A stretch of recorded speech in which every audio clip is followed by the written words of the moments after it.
नमस्कार बंधुरा एसएस दास किचेने आमी सुमिता आज निये एसेछि नतून एकटा रेसिपि। आजके रेसिपि मिष्टि बादाम। मिष्टि बादाम किभाबे बानाय सेई रेसिपिटा आज आमी आपनादेर साथे शेयार करब। बादाम खेते छोटो बड़ो 8 থেকে 80 सबाई खूब भालोबासि, ताई आजके एकटा बादामेर रेसिपि निये चले एलाम। এই মিষ্টি বাদাম খেতে আমি খুব ভালোবাসি, খুব মুচমুচে হয় এই মিষ্টি বাদাম। ওভেনে কড়া বসিয়ে কড়াটা একটু গরম করে এখানে আমি 200 গ্রাম বাদাম নিয়েছি।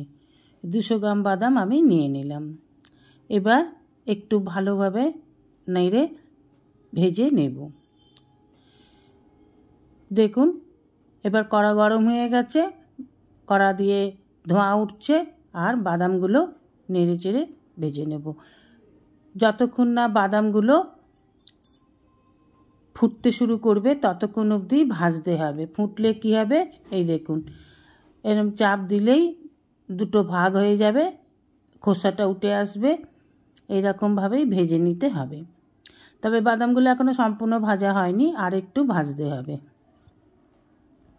এখানে বলে রাখি, যেসব বন্ধুরা আমার চ্যানেলটিকে সাবস্ক্রাইব করে আমার পরিবারের সদস্য হয়েছেন তাদের অসংখ্য ধন্যবাদ।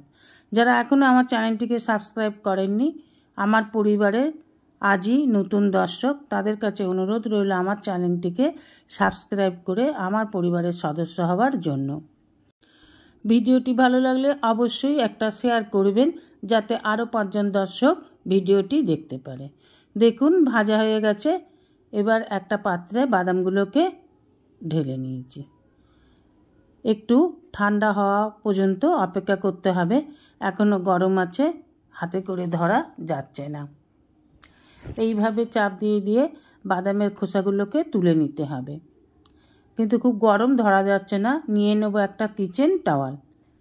এই কিচেন টাওয়ালের মধ্যে বাদামগুলোকে ঢেলে নিন। নিয়ে এবার কিচেন টাওয়ালটাকে ভাঁজ করে এইভাবে হাতে প্রেসার দিয়ে দিয়ে খোসাগুলোকে ছাড়িয়ে নিতে হবে। এইভাবে একটু হাতের প্রেসার দিলেই বাদামের খোসাগুলো ছেড়ে যাবে। যদি এইভাবে ছাড়াতে অসুবিধে হয় তাহলে এইভাবে হাতের চাপ দিয়েও খোসাগুলোকে ছাড়িয়ে নেবেন। আমি অবশ্য এইভাবে হাতের তালুতে নিয়ে এইভাবে প্রেসার দিয়েই খোসাগুলো ছাড়িয়ে নেব। আর এইভাবে খোসাগুলো ছাড়ালে খুব তাড়াতাড়ি খোসাগুলো উঠে আসে, ছাড়াতে সুবিধে হয়। দেখুন এইভাবেই আমি সব বাদামগুলোকে ছাড়িয়ে নেব। এইভাবে ছাড়িয়ে নিন। দেখুন খুব ভালোভাবেই বাদামের খোসাগুলো কিন্তু উঠে যাচ্ছে।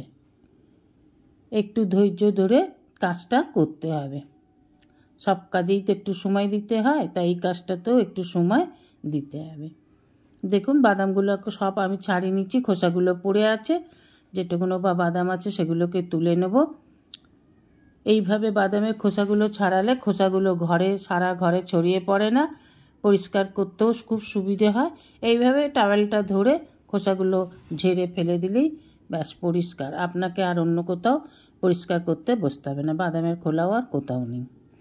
দেখুন এইভাবে বাদামের খোসাগুলোকে ছাড়িয়ে নিচ্ছে। আর এই যে একটু একটু আছে, এতে কোনো প্রবলেম নেই, একটু আধটু থাকতেই পারে। যদি তাও মনে করেন রাখবেন না, তা খুঁটে তুলে আলাদা করে নিন এইভাবে। এবার ওভেনে কড়া বসিয়ে দেব, দিয়ে দেব হলুদ বাটির 1 বাটি চিনি। এখানে আমি 100 গ্রাম চিনি নিলাম। হলুদ বাটির 1 বাটি চিনি, 1 বাটি জল। জলটা দিয়ে চিনিটাকে এবার ভালোভাবে ফুটিয়ে নেব। চিনি মেল্ট হওয়া অবধি অপেক্ষা করতে হবে। এইভাবে নেড়ে নেড়ে চিনি মেল্ট হয়ে গেলে এবার দিয়ে দেব বেছে রাখা বাদামগুলোকে আরেকটু নেড়েচেড়ে ভালো করে পরিষ্কার করে দিয়ে দিলাম। এবার রসটাকে ঘন করে বাদামের সাথে সমানেই নেড়ে যেতে হবে, নাহলে চিনির রসটা কড়ার নিচে বসে যাবে।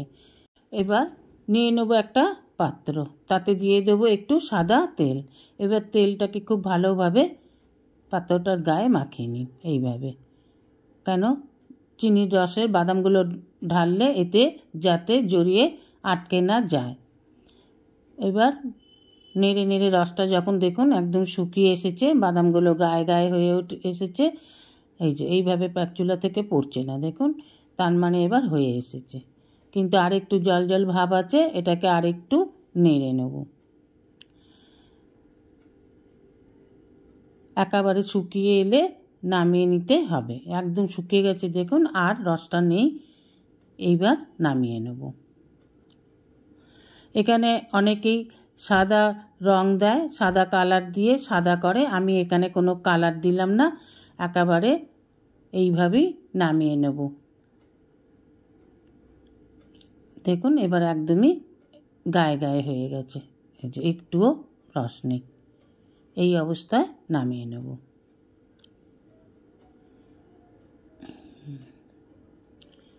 দেখুন নামিয়ে নিলাম। তৈরি হয়ে গেল মিষ্টি বাদাম। দোকান বাজার থেকে কিনে না খেয়ে বাড়ির বাচ্চাকে এইভাবে ঘরে বানিয়ে দিন মিষ্টি বাদাম। এতে কোনো ভেজাল নেই, কোনো কালার নেই। বাচ্চা খেলে ভালো থাকবে, সুস্থ থাকবে। আপনারা সকলেই এইভাবে বানিয়ে করে খেয়ে দেখতে পারেন। দেখুন খুব সুন্দর হয়েছে। অনুরোধ রইল এইভাবে বানিয়ে করে খেয়ে দেখবেন। আপনার অমূল্য সময় দিয়ে ভিডিওটি দেখার জন্য আপনাদের অসংখ্য অসংখ্য ধন্যবাদ। রেসিপিটা ভালো লাগলে অবশ্যই একটা লাইক, কমেন্ট, সাবস্ক্রাইব করার অনুরোধ রইল। পাশে থাকা বেল আইকনটিতে ক্লিক করে দেবেন নিউ ভিডিওর আপডেট যাতে সবার আগে আপনার কাছেই পৌঁছে যায়। নমস্কার, আজ এই পর্যন্তই। আবার দেখা হবে নতুন একটা রেসিপির সাথে নতুন একটা দিনে। ভালো থাকবেন, সুস্থ থাকবেন, সঙ্গে থাকবেন। নমস্কার।